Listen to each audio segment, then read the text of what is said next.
जय श्री राम। नमो नारायण। हर हर महादेव।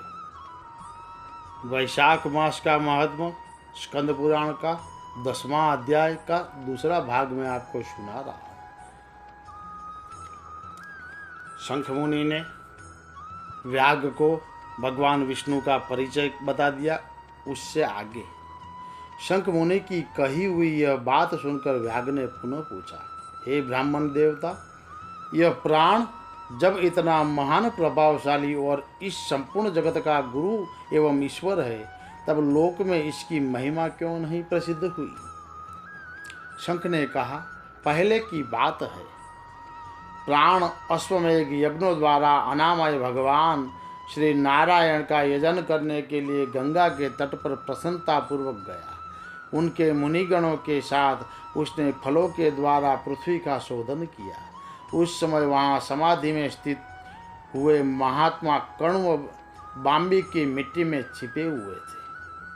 हल जोतने पर बाम्बी गिर जाने से वे बाहर निकल आए और क्रोधपूर्वक देखकर सामने खड़े हुए महाप्रभु प्राण को शाप देते हुए बोले, हे देवेश्वर, आज से लेकर आपकी महिमा तीनों लोकों में विशेषतः भूलोक में प्रसिद्ध न होगी। हाँ, आपके अवतार तीनों लोकों में विख्यात होंगे।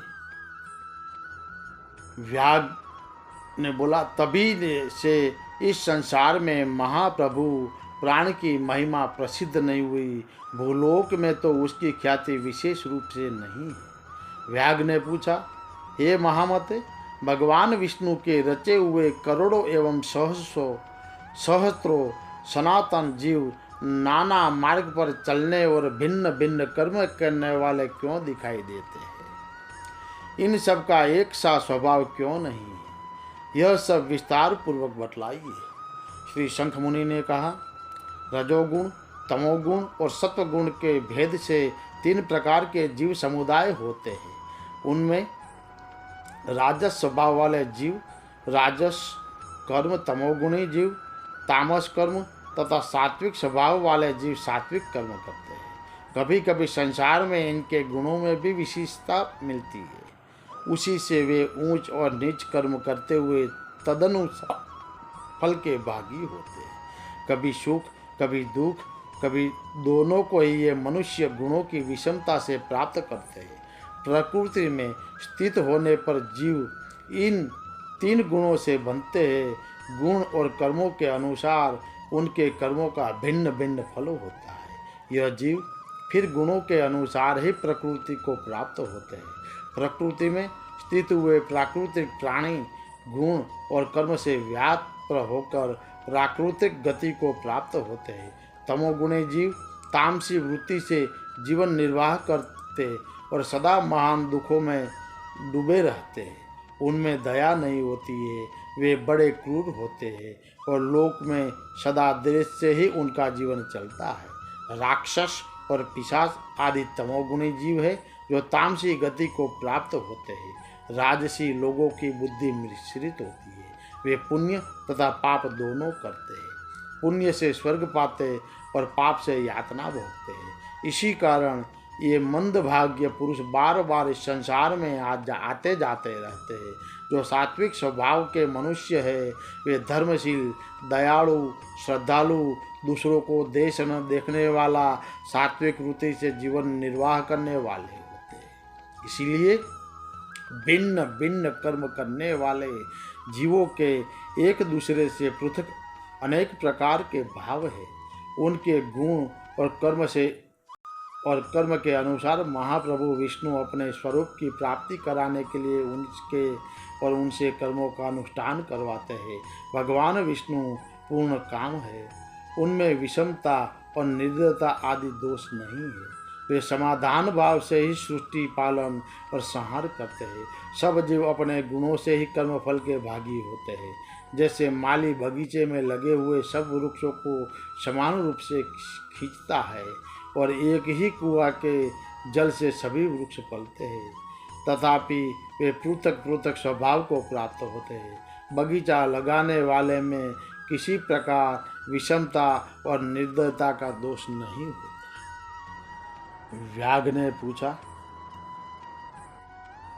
कि देवाधिदेव भगवान विष्णु का एक निमेष ब्रह्मा जी के एक कल्प के समान माना गया है। ब्रह्म कल्प के अंत में देवाधिदेव शिरोमणि भगवान विष्णु का उन्मेष होता है, अर्थात वे आंख खोलकर देखते हैं। जब तक निमेष रहता है तब तक प्रलय है।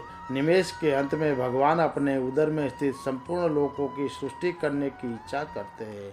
सृष्टि की इच्छा होने पर भगवान अपने उदर में स्थित हुए अनेक प्रकार के जीव समूहों को देखते हैं।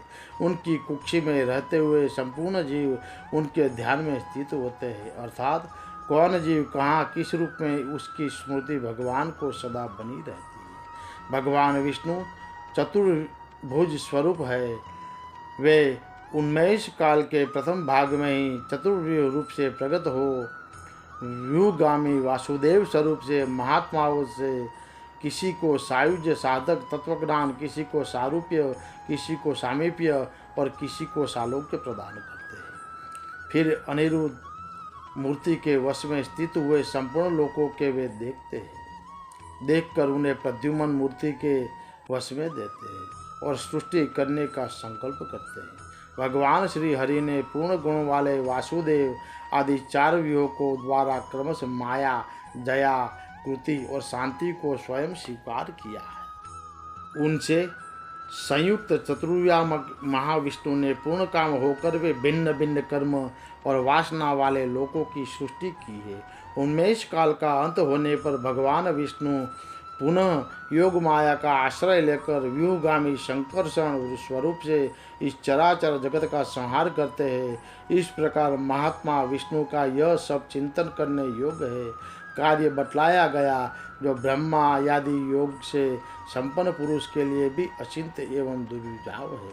व्याग ने पूछा, हे महामुनि, भागवत धर्म कौन कौन से है और किनके द्वारा भगवान विष्णु प्रसन्न होते हैं? शंख ने कहा, जिससे अंतकरण की शुद्धि होती है, जो साधु पुरुषों का उपकार करने वाला है, जिसकी किसी ने भी निंदा नहीं की है, उसे तुम सात्विक धर्म समझो। वेदों और स्मृतियों में बताए हुए धर्म का आदि निष्काम भाव से पालन किया जाए तथा वह लोक से विरुद्ध न हो तो उसे सात्विक धर्म मानना चाहिए। वर्ण और आश्रम विभाग के अनुसार जो चार चार प्रकार के धर्म हैं, वे सभी नित्य, नैमित्तिक और काम्य भेद से तीन प्रकार के माने गए हैं।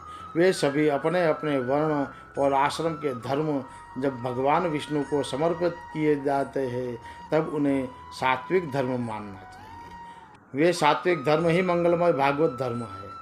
अन्यान्य देवताओं की प्रीति के लिए सकाम भाव के लिए किए जाने वाले धर्म राजसी माने गए हैं। यक्ष, राक्षस, पिशाच आदि के उद्देश्य से किए जाने वाले लोकनिष्ठुर हिंसात्मक निर्दिष्ट कर्मों को तामस धर्म कहा गया है। जो सत्वगुण में स्थित हो, भगवान विष्णु को प्रसन्न करने वाले शुभ कारक सात्विक धर्म का सदा निष्काम भाव से अनुष्ठान करते हैं, वे भागवत विष्णु भक्त माने गए हैं।